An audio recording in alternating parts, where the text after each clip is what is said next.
So now that we completed that first kind of introduction real quick, I do want to spend a few minutes talking about the early 1920s. So tomorrow's lesson will be the full thing, but this probably requires a little more than a full class period. So actually, the fact that we have this X period today is going to help us achieve that. So let me just do a super quick review. This is stuff that we already kind of covered, but just a reminder that Wilson's, baby and brainchild was the League of Nations more so than anything else, and that was the one big thing that was included in the Treaty of Versailles. So after June of 1919, he comes back to the United States. If you remember, he has opposition, but he goes on his cross-country tour trying to sell the American people on the League of Nations, ill-advised by health professionals who argued that his health was not good enough to do this, and they were right as he suffered first he collapsed, and then he suffered a stroke that sent him home. So this is obviously no good. If you remember, even though after he suffers the stroke, he still tries to get his loyal Democrats to vote against the revised Treaty of Versailles that was had all the reservationist stuff in there from Lodge. They vote against it, and so because of that, there will be no Treaty of Versailles for the United States, and most importantly for Wilson, no U.S. in the League of Nations. Again, defeated in Congress, no United States in the League of Nations, and what we're going to see, and this is what we'll kind of start with today, is that the United States will go back to really what had been foreign policy for all this period of time, which is very much isolationism. And so that's what we'll kind of see taking place in the 1920s.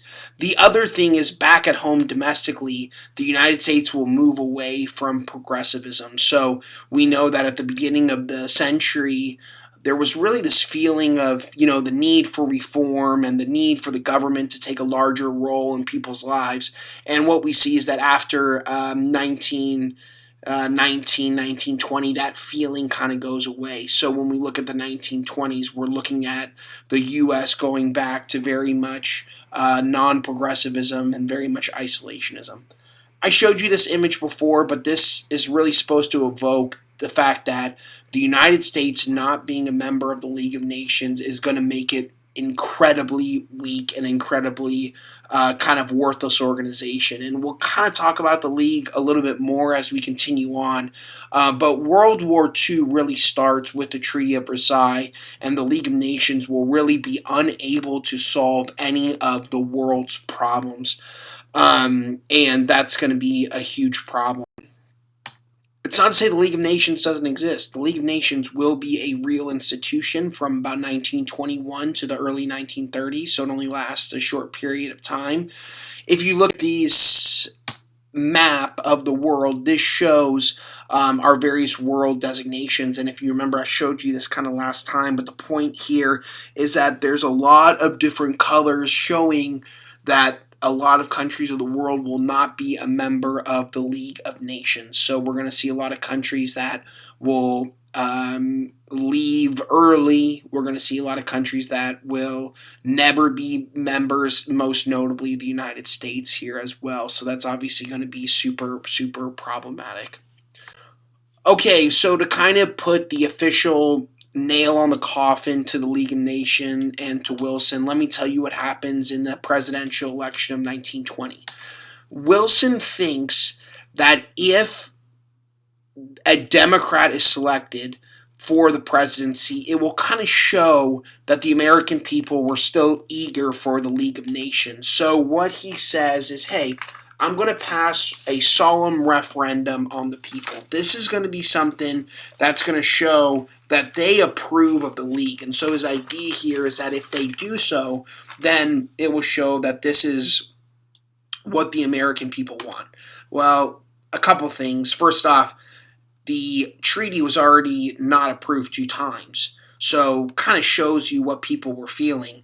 And the other thing that you want to realize is that the American people did not want this anymore. So we'll see this kind of happen here in this election. The Republicans are going to put up a guy by the name of Warren Harding from Ohio. Very much a kind of traditional conservative Republican. He's not a progressive like Teddy Roosevelt or even Taft. And on the campaign trail, he says that he wants to return Americans back to normalcy. So away from internationalism, away from progressivism. And he says, that's what we need to do. Vice President, a guy by the name of Calvin Coolidge, nicknamed Silent Cal, from the New England area. So, again, a traditional type of Republican. Okay, the Democrats are going to put up a guy by the name of James Cox, also from Ohio. But what you want to realize is James Cox was very much a kind of loyal Wilsonian Democrat, a pro-League of Nations advocate. And his running mate is going to be a guy from New York named Franklin Delano Roosevelt, who we will talk about much, much later. Well, not much later, like next week, and in great, great detail. So we'll kind of save that for later on. Harding wins very kind of easily. I'll show you the electoral map. But what you want to realize is the election of a Republican, and Harding nonetheless is going to really epitomize this idea that people are done with Wilson. People do not want to continue this path anymore, and officially putting kind of the nail in the coffin of the League of Nations, which the U.S. will never be a part of for its existence. There's some question, and again, we try to kind of avoid alternative history, but like what if the U.S. had approved the League and had been a member, maybe would World War II have been avoided? Let's be careful with that. The League has other obstacles that are going to make it ineffective, but definitely the absence of the major world power of the United States is going to be hugely problematic. Here again, Republican campaign song, Harding, You're the Man for Us. Here you see him and Cal. This electoral map really shows you the electoral vote heavily in favor of Harding, and then you see even the popular vote 60% going to Harding. By the way, the minor vote, Eugene Debs polling nearly 1 million votes. If you recall, Eugene Debs was actually in jail for violating the Sedition and Espionage Act, but even then he does poll votes as the socialist candidate. Pretty good showing for him as far as popular vote. Most votes for the socialist candidate up to this point and will continue to be. But again, for our purposes, what you want to realize is the election of Harding shows where the American people feel. They feel they do not want to continue anymore with idealism, with internationalism, with Wilsonianism, with progressivism. They're done. Here's Harding on the campaign trail, and we're going to see this a lot more next class when we talk about his political viewpoints. Americans' present need is not heroics but healing, not nostrums but normalcy, not revolution but restoration. And again, that idea of returning things back to the way things were. Traditionalism, isolationism, really Americanism will be what the 1920s will be about. So as we go into the 1920s, I'll make kind of some general remarks, and hopefully you've heard of this nickname before. The 1920s is so-called the Roaring Twenties. And again, there's some reasons for it. We will see the return to quote-unquote normalcy during the 1920s as the Americans go back to kind of doing what they feel is traditional American values and really traditional Americanism. No U.S. in world affairs, no U.S. in the League of Nations, no progressivism. We see that this also means that the 1920s will be a time of anti-foreign feeling in the United States. We'll see some big laws passed to stop immigration. What we'll also see is anti-radical ideas as the U.S. really goes after ideas such, especially like communism. And so we'll talk about that a little bit more actually today. Amidst all that, the 1920s will be a decade of prosperity, and we'll see new inventions created, and we'll see new technologies, the automobile most significantly. We'll see a rise of living standards. we'll see a rise of wages for the common person. So if you look at that, you might think, oh, this is good things. Well, it's not going to be all great, and we're going to see a lot of issues kind of looming below. And a lot of this prosperity, although it seems good, is going to be kind of not really true, and we'll get into that more next period.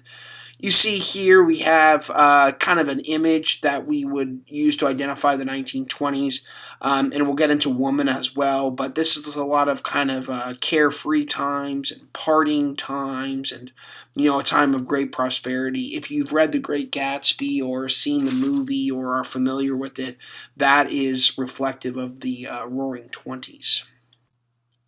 So today we're just going to talk about a few early 1920s developments. These don't really have to do anything with prosperity, more so having to do with anti-foreign and anti-radical feelings that will accompany the first part of the 1920s. And so the first thing I want to talk about is the first Red Scare. Whenever you hear the term red or the color red, it is in reference to communism. So here's what happens. In the mid-1800s, Karl Marx wrote the Communist Manifesto, introducing the idea of communism, this classless, stateless place where everyone was equal and all wages were shared and there was a classless revolution, etc.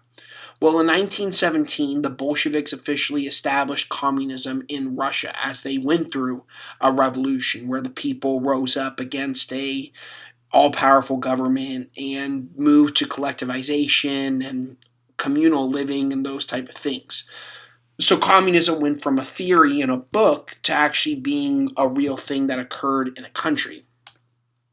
At the same time, in the late 1910s, early 1920s, there were a series of labor strikes occurring in the United States. Leave it to kind of the United States people to be somewhat short-sighted and kind of connect the issues going on with labor and their strifes with communism.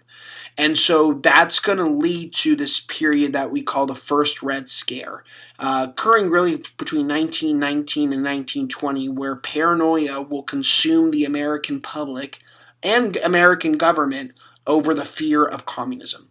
So what is this going to look like? Well, for the most part, this is led by the U.S. Attorney General, A. Mitchell Palmer, and A. Mitchell Palmer is going to make the decision to literally raid the homes and businesses of suspected communists. And so we refer to this as the Palmer raids. In total, about 6,000 suspected communists will be rounded up. Many of these, by the way, immigrants from southern, eastern Europe. And this will even result in some people being deported for their associated communist beliefs, as the U.S. people and U.S. government really try to crack down on communism. This fear will go even further as to the criminal syndicalism laws that will be passed. And what these laws basically are is they make it so that even the semi-advocation of violence to secure social change is going to be seen as a crime. So once again, kind of a hindrance on freedom of speech and freedom of ideas, but nonetheless, communism seen as being so dangerous that this is going to be seen as being necessary. These laws are going to be used to crack down on union activity. We will see union numbers fall. And I don't want to get too far into this, but there's going to be a case of two Italian immigrants, Sacco and Vincenti, and these guys are going to be convicted of murder, largely due to the fear associated with communism. Now, that's not to say that they weren't necessarily guilty. There was some evidence against them, but in a typical kind of court American situation, they probably would have been found not guilty. But a lot of this paranoia and stuff will overwhelm the American people, and these two guys will be convicted of murder and electrocuted and killed. Was communism an actual threat in the United States in the late 1910s, early 1920s. To be honest, probably not. Very low percentage of communists actually in the United States. Most seeing this as not really being a legitimate thing, but still, there is going to be this feeling of fear that will arise in the 1920s over communism.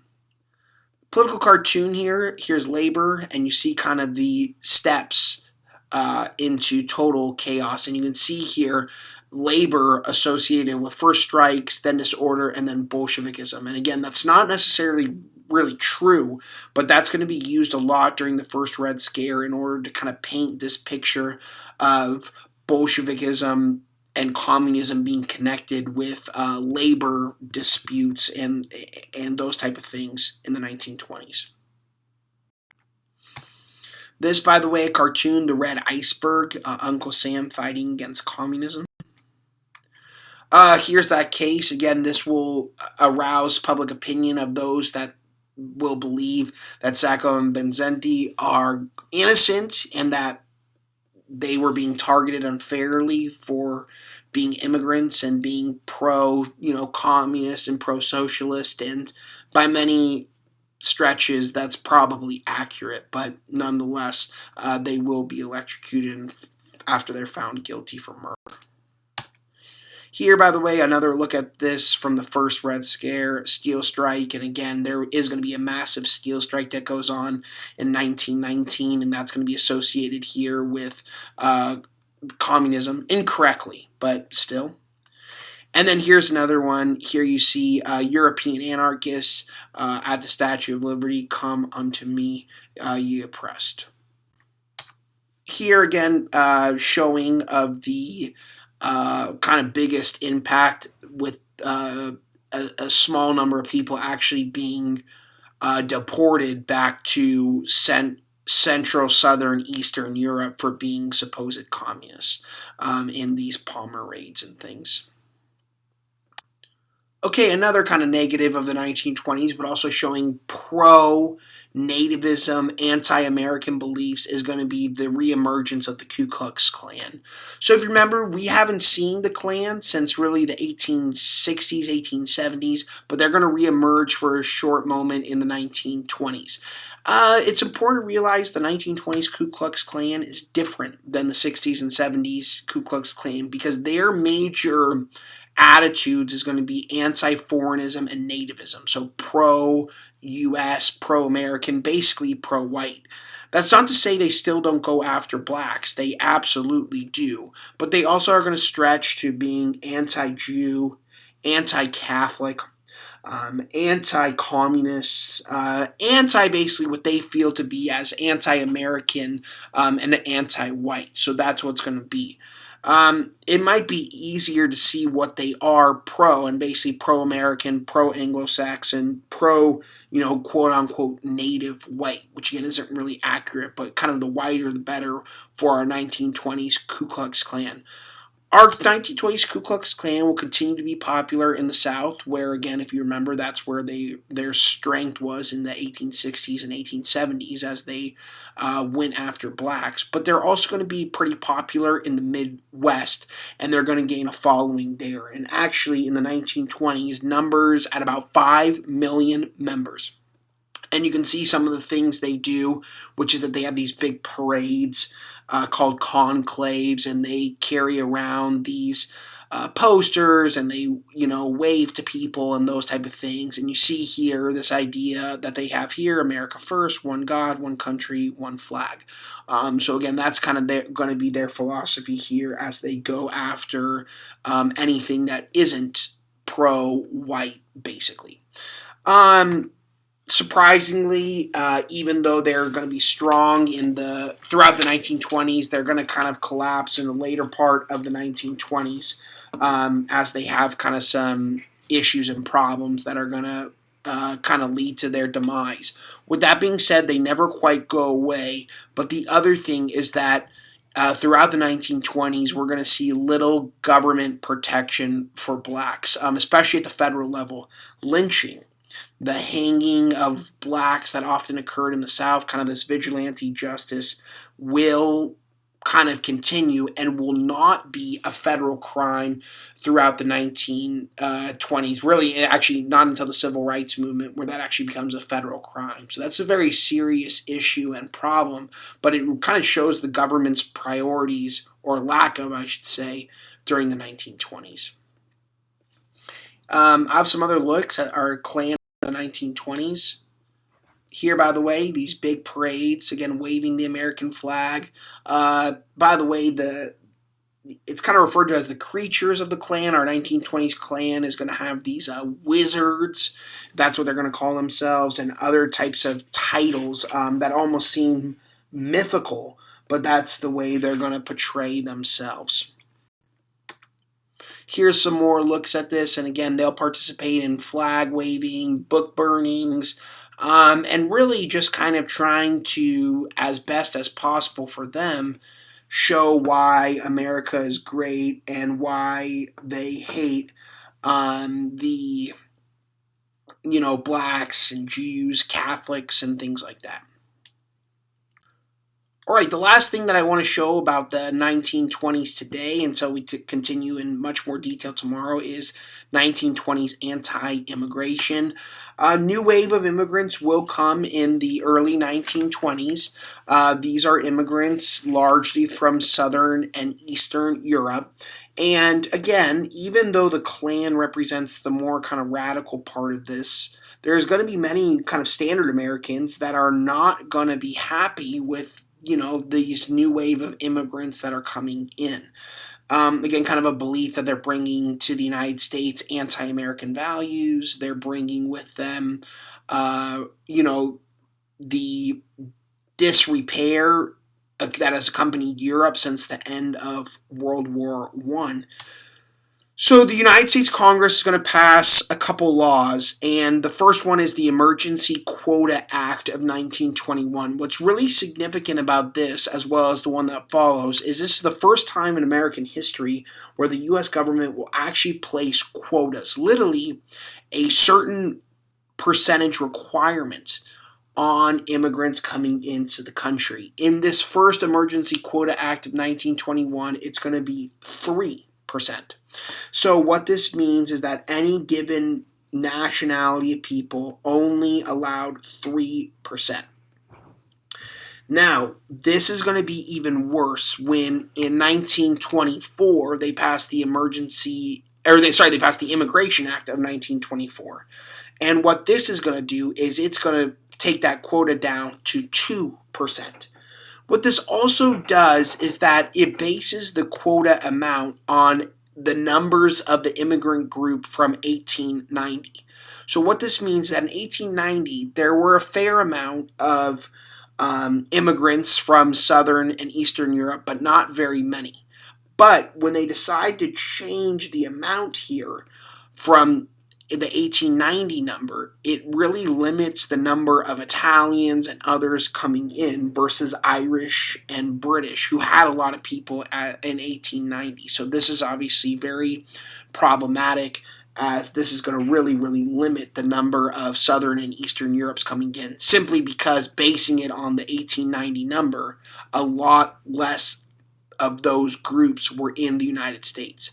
The Emergency Quota Act of 1921, by the way, it put it at 3% of the 1910 number. A lot of Italians, a lot of Southern and Eastern Europes were in the United States in 1910 as opposed to 1890. The other thing that's going to happen is the United States is going to put a complete ban on Japanese immigration and forbid that completely during the 1920s. So that's obviously a really, really sad dynamic, but a true one that occurs here as well. The two groups that the United States will allow to continue to immigrate is the Canadians and Latin Americans. This has a lot to do with the fact that their sheer proximity makes them an easy kind of look here. And this is sad, but it's true, and we'll see this more and more. Close proximity means basically in times when the United States have jobs to fill and other things like that, hey, come on in, no problem. But then in times where there's not, the United States saying, hey, you know what, you guys can't come in anymore. So we'll see that kind of happen a lot, especially with Latin American immigration. So at certain points, the United States is more than happy to have them fill a specific need, but then is more than happy to shut the door when they don't basically need them. We've seen this already, but even though there will be restrictions, there's still going to already be a large number of immigrants in the United States, many living in specific immigrant communities, our little Italies, our little Polands, stuff like that.